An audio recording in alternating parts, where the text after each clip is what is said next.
शुद्ध अर्धवाहकांमध्ये इलेक्ट्रॉन आणि hole current म्हणजे काय ते समजून घेण्यासाठी अर्धवाहकाच्या गुणधर्मांचा विचार करावा लागतो. 1. Electron current. शुद्ध अर्धवाहकात, जसे की सिलिकॉन किंवा जर्मेनियम, अणूंच्या बाह्य कवचातील काही इलेक्ट्रॉनांना तापमान किंवा उष्णतेमुळे अतिरिक्त ऊर्जा मिळते.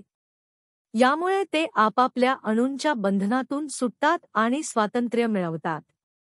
अशा सुटलेल्या इलेक्ट्रॉनना मोबाईल इलेक्ट्रॉन्स असे म्हणतात. जेव्हा शुद्ध अर्धवाहकात बाह्य विद्युत क्षेत्र लागू केले जाते, तेव्हा हे मोबाईल इलेक्ट्रॉन्स बॅटरीच्या धन ध्रुवाकडे जाऊ लागतात. या हालचालीमुळे निर्माण होणारा विद्युत प्रवाह इलेक्ट्रॉन करंट म्हणून ओळखला जातो.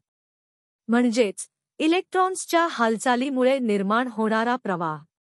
2. Hole current.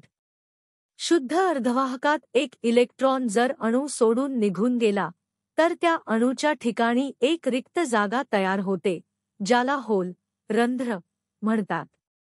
हा होल म्हणजे एक धन चार्ज कणासारखा कार्य करतो.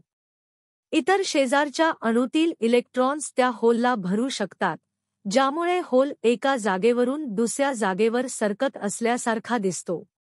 बाह्य विद्युत क्षेत्र लागू केल्यावर होलसुद्धा इलेक्ट्रॉन्सच्या उलट दिशेने हालचाल करतात. या होलच्या हालचालीमुळे निर्माण होणारा विद्युत प्रवाह होल करंट म्हणून ओळखला जातो. सारांश. इलेक्ट्रॉन करंट, इलेक्ट्रॉन्सच्या हालचालीमुळे निर्माण होणारा प्रवाह. होल करंट, रिक्त होल्सच्या हालचालीमुळे निर्माण होणारा प्रवाह. शुद्ध अर्धवाहकात इलेक्ट्रॉन करंट आणि होल करंट हे दोन्ही एकत्र काम करतात आणि एकमेकांच्या विरुद्ध दिशेने प्रवाह निर्माण करतात.